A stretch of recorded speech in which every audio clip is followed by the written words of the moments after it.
You ask Tiger to solve. This deals with linear equations with one unknown. The final result is x equals 14. Let's solve it step by step. Group all constants on the right side of the equation. Add 1 to both sides. Simplify the arithmetic.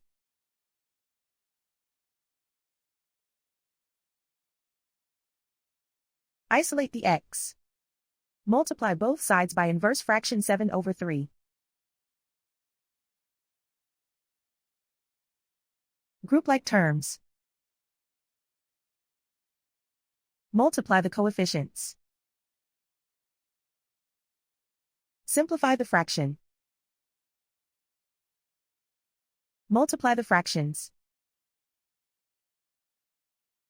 Simplify the arithmetic. And so the final result is x equals 14.